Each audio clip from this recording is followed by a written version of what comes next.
Good morning. Standard 9 subject Hindi part 11 एक यात्रा। यह भी एक गद्य है जिसके लेखक है रामदरस मित्र।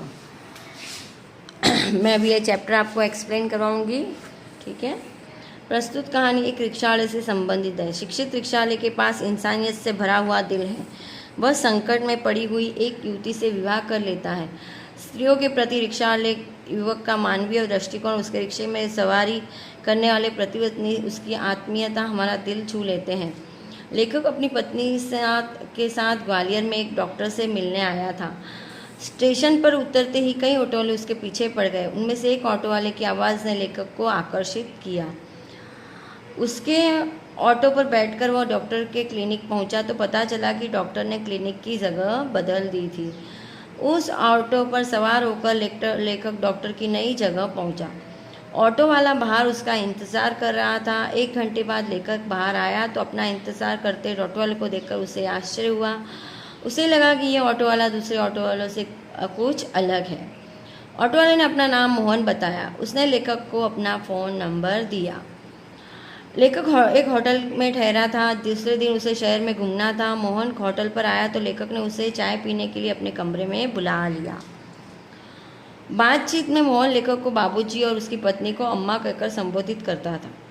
उसने लेखक को बताया कि वह आगरा का रहने वाला है। उसके माँ बाप तो उसे बचपन में ही छोड़कर चल बसे थे। बड़े भाई ने उसकी परवरिश की। वह बीए पास है। वह नौकरी की खोज में ग्वालियर आया था। वो बीए पास था और नौकरी की खोज में वो ग्वालियर आया था। मोहन ने बताया कि वो नौकरी की खोज में इधर उधर भटक रहा था। तभी एक घटना घटी। एक परिचित लड़की ने उसे आवाज़ दी और अपने को बचाने के लिए सहायता मांगी। लड़की के पिता उसकी शादी एक बुढ़े आदमी से कर रहे थे। लड़की को उससे शादी करने की अपेक्षा कुएं में गिरकर मर जाना पसंद था।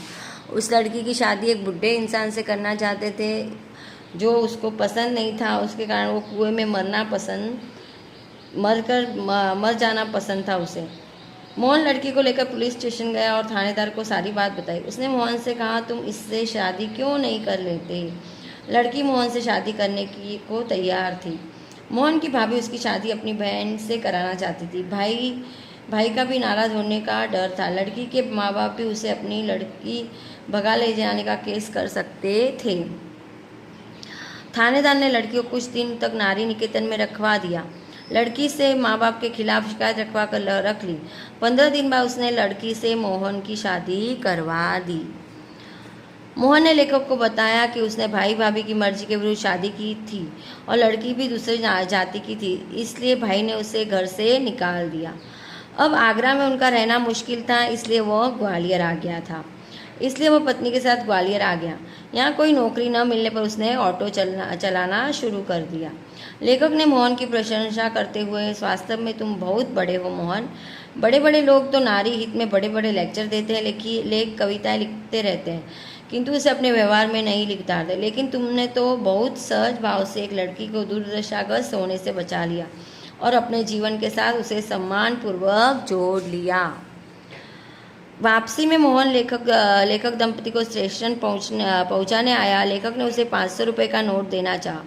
उसने कहा, अब दोनों से मुझे माता पिता जैसा प्रेम मिला है। यह सुख मेरे लिए पैसों से बढ़कर है।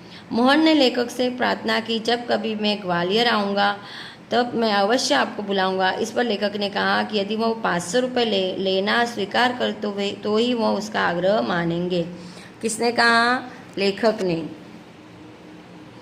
अंत में मोहन ने 500 रुपये ले लिए। उसने पूछा लेखक से अपना नाम सत्यकेतु और पत्नी का नाम कामना बताया। विदा होते समय लेखक ने मोहन की आंखों में गहरा अपनापन देखा।